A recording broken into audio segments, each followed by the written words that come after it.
or wherever. In fact, this is who we were riding with, the roof camera on Jan Ehrlacher, the son of Kathy Muller. And again, like we saw with the Volvos, back in the car, getting a little wriggly and out of shape. On such a long... too much! On such a long lap, you need the rear to be a little loose to help steer the front and preserve the tyres, but he got offline.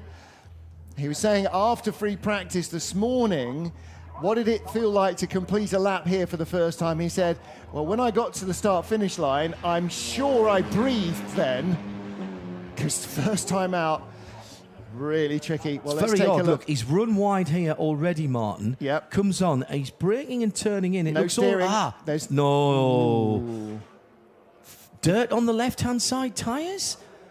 Possibly. Did he pick up a puncture on the curb? This is through Brunchen. So he's comes fine off. here. He should be going over to hard to the right-hand side. Yeah, something. Has he hooked coming back on the inside wheel and either broken something or done some damage, because he was on the curb coming out of Brunchen for slightly... Now, that's an uphill section, and yes, you're going quickly there, but that's a very odd accident. Very odd accident to have. That would suggest to me that maybe there was something wrong with the car. Well, the car made no effort to veer away from the straight ahead. How long is this circuit? I'll tell you how long this circuit is. Yellow flags are out at turn 53. You know, Spa has 15 corners, and we think of Spa as being quite a long lap. This is an entirely different kettle of fish. And for Jan Ehrlacher, I'm afraid, that is the end of free practice. And for the boys at the Lada team, RC Motorsport are going to have a bit of work to do. And he's not coming back from there without assistance. Now, No, see, he's talking on the radio now. He's shaking his head saying, I've got no clue what happened there. No.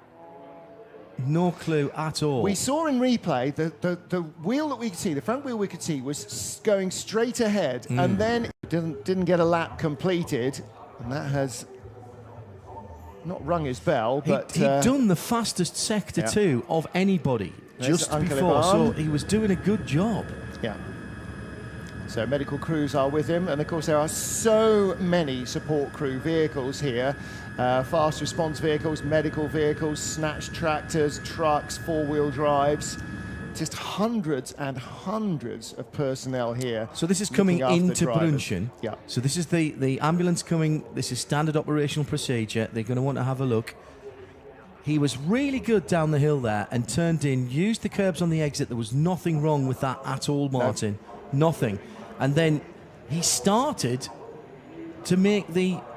That's not a tough turn. That isn't a tough turn. Now, he'd done the hard bit. Yes, absolutely. He'd done the hard bit. He'd carried the speed through Brunchen. He was over the curbs. He was ready to come back on and look to the right-hand side, and the car made no attempt to get there.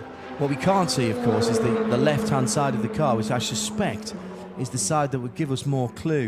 Now, you might be wondering why we haven't red flagged this or put out a safety car. It's because this track is so long, and all of the drivers will have been told exactly where the issue is. And if you look at the top left-hand side of the picture, you'll see another car sitting there. And the way the incidents are dealt with here on the Nürburgring Nordschleife are different from anywhere else in the world, and the respect that drivers need to show, and in fairness, 99% of the time do show to yellow flags and to the marshals, is different from anywhere else in the world. I had a conversation with a racing driver who I will not name at Spa at the Classic meeting on Sunday, a very well-respected multiple Le Mans winner, who we were talking about this very thing, and he said we wouldn't have to worry about code 60s and slow zones if the drivers respected waved yellow flags more. Here